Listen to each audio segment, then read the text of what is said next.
Defense Secretary Jim Mattis said recently it would be game on if North Korea were to fire a missile at the United States or its allies, but how fast things would happen is not so clear. A leading expert in missile defense told Fox News there would not be much time to decide to shoot down a North Korean missile. Keep in mind the entire flight time from North Korea to the United States is well under any hour, and the authority is given in advance. It's pre-designated, he added. There are reports that President Trump has already authorized his national security team to act if a North Korean missile is headed toward Guam, Hawaii or the U.S. homeland. When any missile is launched around the world, it produces a plume and heat signature that is quickly picked up by U.S. military spy satellites.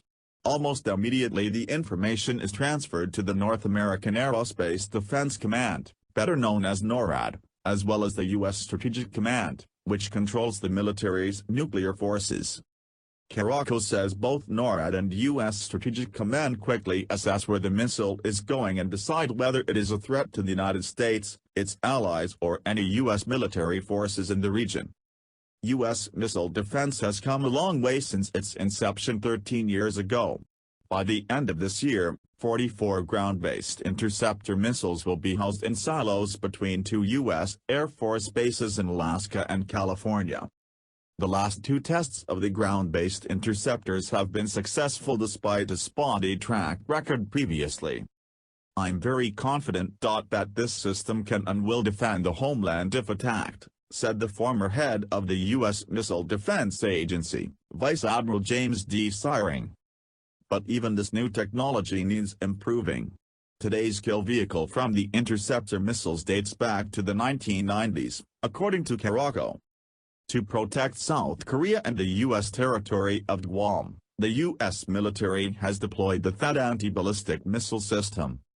Right now THAAD, Terminal High Altitude Area Defense, is only operated by the United States military, but there are only a few systems available to deploy.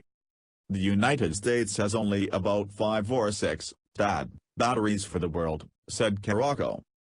The United Arab Emirates has 2 THAAD batteries and the Saudis have announced they will be purchasing 7 batteries, Caraco said.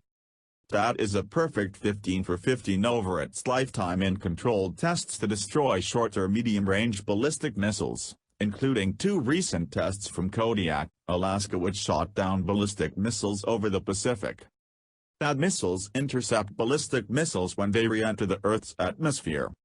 But Caraco says the THAAD battery currently deployed to South Korea is only finite. THAAD will not protect the 25 million people living in and around Seoul, but it will buy the military time to strike back, according to Caraco. North Korea has hundreds of missiles, the THAAD battery is not there to defend the entire peninsula, said Caraco. This is not about having a perfect shield and sitting there and playing catch. This week, the U.S. Army added 4 more launchers, over the objections of Russia and China, to join the 2 already in place, bringing the total now to 48 missiles to defend South Korea. Japan does not have the THAAD system. Sitting offshore are Aegis destroyers that are designed to shoot down ballistic missiles outside the atmosphere in space. Protecting Japan are Patriot missile batteries to provide a last-ditch protection should any missiles get through the Aegis warships deployed at sea. The aircraft carrier USS Ronald Reagan was put to sea this morning from Tokyo Bay for pre-planned training exercises at sea, according to the U.S. Navy. Separately, a ballistic missile defense warship will always be on alert near Japan. Defense Secretary Jim Mattis will join the President and the rest of the cabinet along with their families at Camp David this weekend. And on Friday, a U.S. Navy official confirmed that 4 warships had joined the USS Ronald Reagan at sea for a routine patrol, just a month after the aircraft carrier's month-long maintenance period in Japan.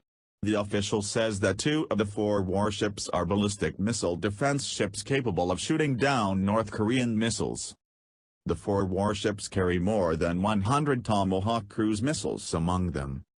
Ahead of a meeting with Kuwaiti Deputy Prime Minister and Defense Minister Sheikh Mohammed al-Khalid al-Hamid al-Sabah at the Pentagon Thursday, Defense Secretary Mattis was asked by a reporter what would happen if North Korea fired a missile at the United States or threatened any allies this weekend.